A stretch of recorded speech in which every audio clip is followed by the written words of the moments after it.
dan Bapak Guru sekalian, semoga semuanya sehat-sehat dan baik-baik saja ya. Di sini sekarang saya Tante Opi dan juga ada Kak Resa. Kita sedang membicarakan tentang kesetaraan gender ya Kak Resa ya. Kesetaraan gender. Karena begini, seringkali ya tanpa kita sengaja atau mungkin juga disengaja karena sudah ada konstruksi sosial yang selalu kita ikuti. Kemudian kita mendidik anak dengan cara membeda-bedakan kemampuan anak antara laki-laki dan perempuan. Akhirnya ayah, bunda dan juga para guru ya, anak tuh juga berpikir ya atau mempunyai mindset atau pola pikir bahwa laki-laki dan perempuan itu memang beda. Mereka punya mindset bahwa laki-laki itu lebih hebat, lebih jagoan, lebih kuat. Kurang lebih seperti itu kan. Padahal sebetulnya kalau kita memberikan kesempatan laki-laki dan perempuan untuk mengeksplorasi kemampuannya, mereka sebetulnya punya kemampuan yang sama. Jadi kita tidak perlu membeda-bedakannya. Nah, untuk membicarakan tentang kesetaraan gender lebih jauh, di sini sekarang sudah hadir seorang psikolog anak yaitu Gisela Tani Pratiwi. Yeay. Yang lebih dikenal dengan nama Mbak Ella. Betul. Mbak Ella, terima kasih sudah datang. Sama-sama, Kak Opi. Terima kasih Mbak Ella. Nah Mbak Ella, ini kan tadi kita sedang membicarakan kesetaraan gender. Iya. Gitu kan ya. Saya mau tanya dulu nih, sebetulnya gender itu kan jenis kelamin ya? Ya, itu yang mungkin kita perlu pahami dulu ya, bareng-bareng ya Kak Resa sama Kak Opi, bahwa memang seringkali kita bercampur pemahamannya. Jadi sebenarnya jenis kelamin itu adalah organ kelamin yang terberi gitu ya. Apakah dia perempuan, apakah dia laki-laki, karena ada organ kelaminnya masing-masing yang berbeda. Tapi kalau gender adalah peran sosial, karakteristik, sifat, peran-peran yang diberikan secara sosial gitu. Jadi misalnya perempuan nih harusnya punya sifat ini, peran ini. Sebaliknya nih, laki-laki juga punya sifat, karakteristik yang harusnya begini. Padahal itu semua sebenarnya bentukan ataupun sesuatu kesepakatan. Kesepakatan dari lingkungan sosial gitu ya. Ya, ayah bunda atau ibu guru mungkin masih awam ya dengan istilah gender. Apalagi ada kata-kata kesetaraan gender. Seolah-olah istilah itu suatu hal yang tinggi. Awam-awam gitu ya. Yang sulit. Bingung ya. Gitu ya. Sebetulnya kalau bisa dijelaskan secara sederhana, kesetaraan gender itu apa? Jadi ini adalah kesempatan yang setara, kesempatan yang sama kepada seluruh orang, lepas dari jenis kelaminnya. Berarti untuk individu ya, tanpa memandang jenis kelamin. Betul. Jadi misalnya kalau kita dalam konteks orang tua ya, di sini kita menyapa orang tua dan ibu guru, bapak guru. Berarti kan kita membicarakan anak-anak dan remaja. Misalnya kalau anak-anak dan remaja kita memberikan kesempatan buat mereka mengembangkan potensinya, mengeksplorasi kemampuannya. Tanpa mengkotak-kotakan bahwa anak perempuan harusnya nih main di dapur doang ya, atau anak perempuan mainnya yang di sekitaran rumah deh gitu ya. Sedangkan anak laki-laki kita ajaknya keluar, kita ajaknya mainan sesuatu yang ditandai dengan yang maskulin, misalnya main mobil-mobilan atau sesuatu yang membutuhkan fisik gitu ya biasanya. Nah, padahal kalau kita lihat nih sehari-hari kita observasi secara objektif begitu ya, perempuan ada juga kok yang senang berlari, yang senang memanjat-manjat. Setuju. Sekarang ya, misalnya yang jadi presiden perempuan dan laki sudah ada. Betul. Kemudian nih ayah bunda yang jadi atlet perempuan dan laki juga ada. Yang jadi chef. Laki-laki malah banyak juga ya. Banyak yang jadi chef. Jadi sebetulnya segala macam profesi atau kebisaan. Itu, ya. Perempuan dan laki-laki punya kemampuan untuk mengembangkan itu. Dan kita sebagai orang tua, ayah dan bunda, juga ibu guru dan bapak guru, jangan membatasi ya. Karena siapa tahu sebetulnya anak kita ternyata punya kemampuan yang hebat di bidang yang tadinya kita lihat, oh ini cuma buat perempuan atau ini buat laki-laki, begitu ya. Betul. Jadi gini, Mbak Ella, kadang-kadang anak itu kan sebetulnya apa yang kita berikan apa yang kita katakan, apa yang kita asuh atau didik, itu yang akan mereka ikuti. Betul, ya? betul sekali. Iya. Bisakah kita katakan bahwa sebetulnya ini bukan PR anak untuk memperjuangkan atau ya kan melakukan kesetaraan gender, tapi sebetulnya PR orang tua, bener gak ya? Iya, sebenarnya rahasianya begitu ya. Rahasianya orang tua. Nah, ayah bunda ini sebenarnya tugasnya kita nih, tugasnya ayah bunda, orang tua dan juga bapak ibu guru dan juga lingkungan sekitar. Betul. Nah, berarti sekarang bagaimana ya cara menyadarkan saya atau ayah bunda yang lain supaya kita sadar bahwa kita harus memberikan hak yang sama untuk anak laki-laki dan perempuan. Kadang-kadang kita kan sudah terpatri ya pada kerangka laki-laki itu harus kuat, harus berani, ya, nggak boleh cengeng, ya kan? Anak perempuan harus lemah lembut, atau ada juga kadang-kadang nggak usah sekolah tinggi-tinggi, ya kan? Itu kan dari orang tua. Gimana ya itu cara menyadarkan orang tua? Iya. Memang ini PR yang cukup rumit kalau menurut saya ya, Kak Opi dan Kak Reza, karena ya tadi yang kita bicarakan ini sesuatu yang sudah terinternalisasi sejak kita lahir, bahkan sebelum kita lahir pun ketika dalam kandungan kita sudah dipengaruhi oleh konsep itu. Begitu tahu anak kita perempuan, dicat deh kamar anaknya dengan warna pink, bener kan? Terus anaknya laki-laki langsung dicat warna biru gitu kan. Itu saya juga gitu. Iya, jadi memang kadang-kadang ada praktik-praktik yang kita tidak sadari bahwa itu adalah pembedaan kita. Pembedaan kita terhadap anak-anak ini. Bahkan sebelum dia lahir kita sudah membedakan. Dan bahkan ada penelitian-penelitian tuh yang mengatakan hal itu, bahwa gender adalah sesuatu yang diajarkan. Bukan sesuatu yang waktu lahir terus udah terjadi tuh dia punya sifat-sifat yang tadi kita bicarakan, kebisaan-kebisaan itu gitu ya. Jadi memang peranan orang tua dan sangat juga penting ya. Sangat penting dan juga ibu guru dan bapak guru ini dan sangat lingkungan penting. Dan lingkungan luas dengan mencontohkan misalnya Kak Opi, misalnya gitu dalam kita berelasi satu sama lain baik yang lawan jenis maupun sesama jenis gitu ya, kita saling menghormati, saling menghargai misalnya. Berkomunikasi yang baik itu seperti apa? Jika ada konflik, bagaimana kita menegosiasikan? Itu pola asuhnya seperti itu kepada anak. Ya, salah satunya itu. Jadi kita memberi contoh karena anak sangat bisa sekali belajar dengan contoh. Jadi keteladanan ya. Keteladanan. Aku jadi terpikir nih spontan karena mungkin aku mewakili para ayah yang agak konservatif. Betul. Jadi gini, kesamaan kesempatan aku setuju. Betul. Tetapi pada akhirnya nanti antara perempuan dan laki-laki punya peran yang jelas-jelas berbeda. Ada peran-peran khusus. Yang memang ini perannya perempuan, ini perannya laki-laki. Contoh, peran ibu pasti perempuan. Peran ayah pasti laki-laki.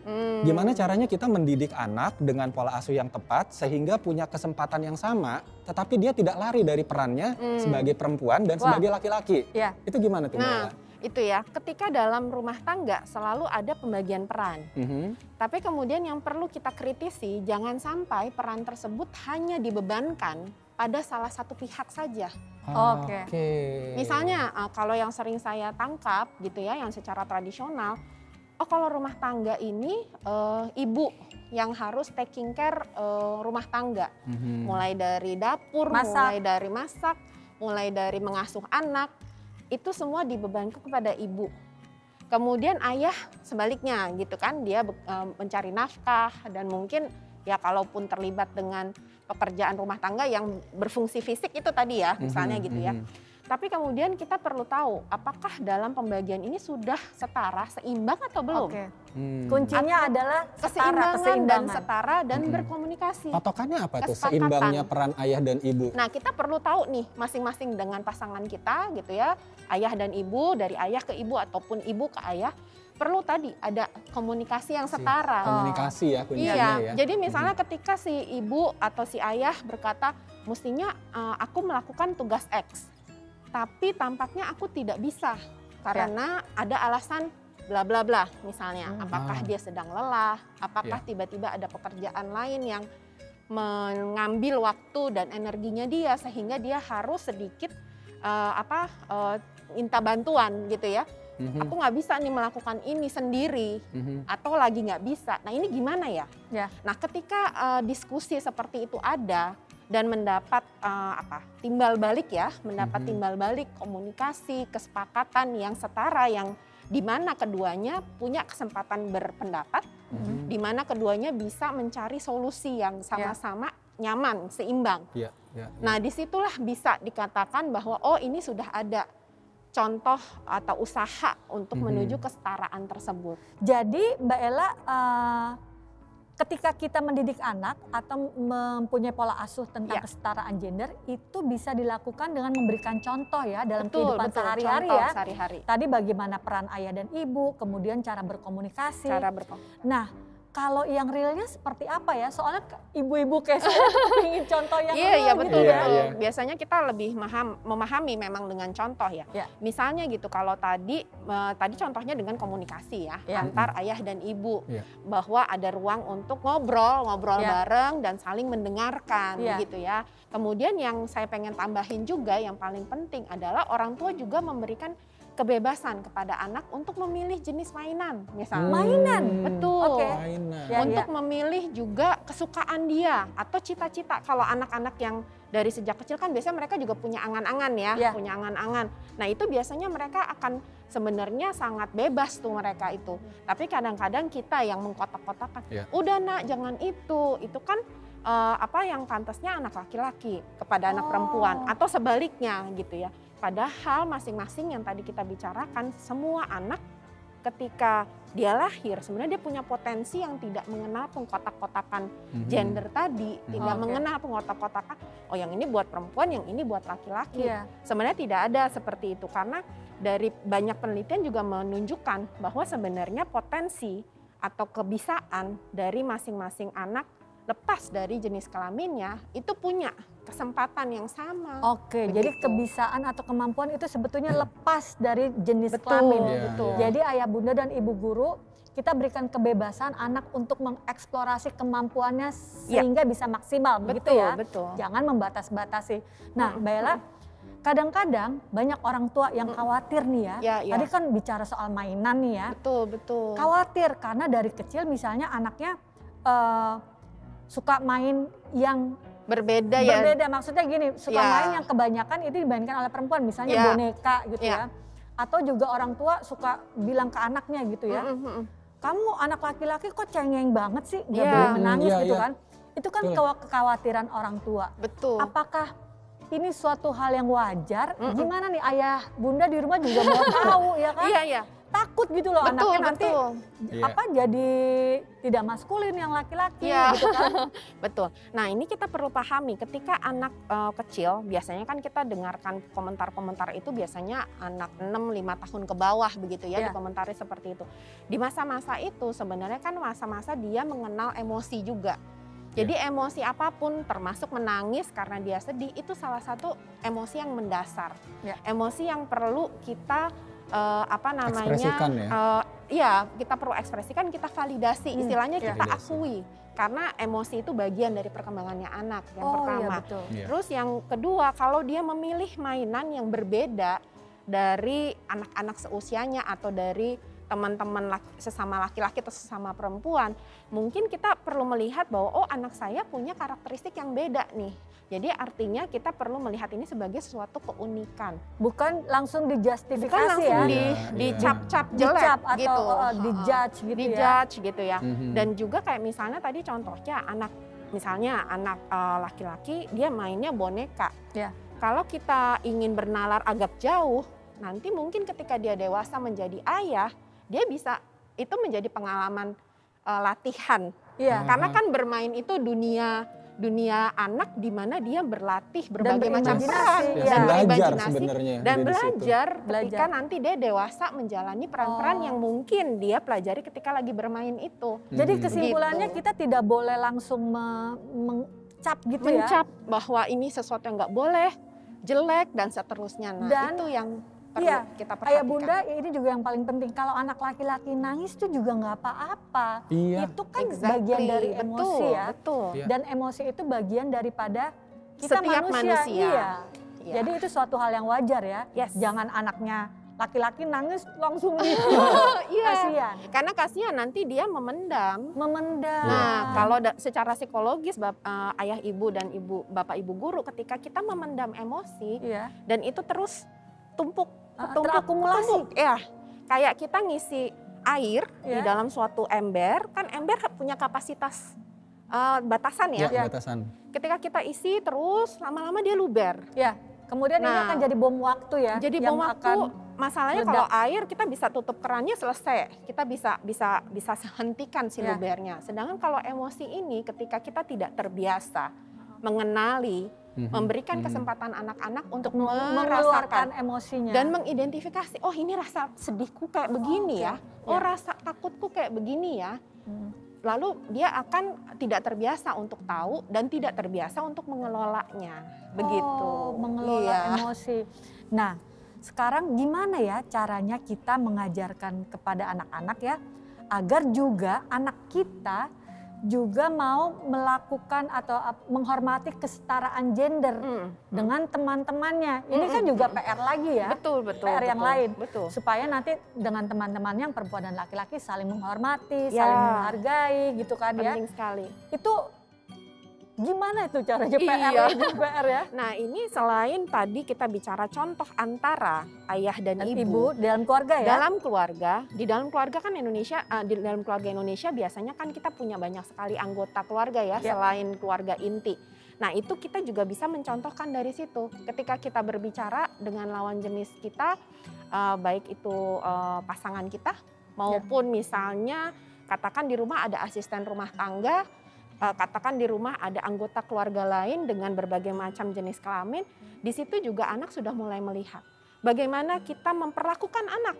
Itu juga menjadi salah satu contoh. Jadi kita selain memberikan pesan-pesan bisa dengan dongeng, bisa dengan nyanyi, bisa dengan diskusi film-film ataupun yang dia tonton, yang dia konsumsi dari medsos, itu bisa menjadi cara-cara kita juga memberikan contoh-contoh baik yang mana yang patutnya diperlakukan oleh si anak. Jadi contoh dan ajaran itu saling mendukung satu sama lain. Oh gitu, akhirnya ketika mereka sudah menghargai kesetaraan gender, otomatis mereka juga akan melakukan hal yang sama kepada teman-temannya, begitu ya. Jadi ayah bunda ini PR. Ibu bapak guru juga harus melakukan itu ya di sekolah ya? Betul, di sekolah itu juga salah satu yang penting juga nih buat anak-anak. Karena sebagian besar ketika dia sudah masuk ke usia sekolah, sebagian besar itu interaksinya dengan lingkungan sekolah. Dan bapak ibu guru memegang peranan yang sangat penting. Karena bapak ibu guru juga dianggap sebagai pihak yang otoritas kan di kelas ya. Yang kemudian akan dicontoh oleh anak muridnya. Gitu ya. Jadi misalnya berikan kesempatan untuk semua anak memimpin begitu. Bukan hanya laki-laki, tapi perempuan juga bisa memimpin. Oke, Mbak Ella benar tuh penting banget. Apalagi Mbak Ella? Ya, jadi selain Bapak dan Ibu guru bisa memberikan kesempatan yang setara buat anak-anak mengeksplor peranan tadi, salah satunya memimpin itu biasanya ketua kelas, ketua piket misalnya, atau membagi dalam kelompok seperti itu ya. Kemudian yang kedua bisa juga memberi kesempatan anak-anak lepas dari gendernya untuk mengeksplorasi mata pelajaran. Misalnya kalau ada anak perempuan yang kayaknya dia sangat enjoying dengan kegiatan olahraga atau bikin robot sains sains yang biasanya mungkin didominasi oleh laki-laki. Dianggap bahwa itu sesuatu yang lebih logis, sesuatu yang lebih biasanya jago bikin prakarya misalnya gitu karena dianggap lebih terampil dengan tangan, padahal ya itu kan sesuatu yang kita bisa pertukarkan istilahnya. Atau ada anak laki-laki yang jago koreografi, misalnya gitu. Jadi misalnya kalau kita beranjak lebih ke remaja, misalnya ketika dia sudah SMP ada panitia untuk kegiatan-kegiatan sekolah. Nah biasanya kan sudah ada misalnya bagian seksi dokumen, misalnya konsumsi perempuan, seksi keamanan peralatan biasanya jatuhnya ke laki-laki. Atau misalnya konsumsi, siapa tahu misalnya ada seorang murid laki-laki yang ibunya punya catering dan dia terbiasa membantu ibunya misalnya di rumah gitu ya. Nah, berarti kenapa tidak diberikan kepada dia nih, daripada misalnya anak perempuan, karena dia punya skill bela diri, let's say. Jadi mungkin dia cocok di seksi keamanan gitu. Jadi mulai sedikit gitu ya berpikir ya memang sebenarnya sih out of box ya sebenarnya gitu. Tapi sebenarnya kalau kita berprinsip pada kepentingan terbaik buat anak. Tadi Kak Opi sudah mention mengenai pemenuhan hak-hak anak, termasuk di dalamnya untuk menstimulasi kebutuhan tugas perkembangan anak. Itu semuanya punya kesempatan yang setara. Semuanya punya potensi yang sangat kaya. Dan disitulah Bapak dan Ibu guru bisa memberikan kesempatan anak-anak kita baik dalam proses belajar yang akademik ya, yang formal gitu di kelas, seperti itu maupun yang di luar kelas, yang di luar akademik, ekstrakurikuler maupun kegiatan-kegiatan kesiswaan lainnya begitu. Jadi kita perlu lebih luas saja memikirkannya dan tidak terpaku pada apa yang biasanya kita percayai, biasanya dipraktikkan. Padahal kita bisa lihat beyond that gitu ya. Lebih dari itu. Lebih dari itu. Jadi kesimpulannya nih ayah bunda dan ibu serta bapak guru ya. Bahwa kesetaraan gender itu itu adalah sebuah kesempatan yang kita berikan kepada anak-anak kita baik perempuan dan laki-laki. Dengan ini dia tanpa membedakan apakah dia perempuan dan laki-laki. Sehingga mereka punya kesempatan untuk mengeksplorasi kemampuannya semaksimal mungkin. Begitu ya? Kurang lebih seperti itu. Menarik ya. Jadi semua anak laki-laki dan perempuan punya hak untuk mengembangkan bakatnya. Ya betul, betul sekali. Ada istilahnya gini, perempuan laki-laki itu sebetulnya sama hebatnya. Sama hebatnya. Perempuan laki-laki itu sama pintarnya. Sama pintarnya. Sama baiknya. Dan sama baiknya. Terima kasih Mbak Ella. Sama-sama. Ya ayah bunda serta ibu dan bapak guru, semoga apa yang kita bicarakan tadi mengenai kesetaraan gender bisa memberikan inspirasi dan memberikan pencerahan terhadap pola asuh kita terhadap anak kita. Sehingga anak kita menjadi anak yang hebat dan tumbuh kembang secara optimal. Karena perempuan dan laki-laki itu sama hebatnya.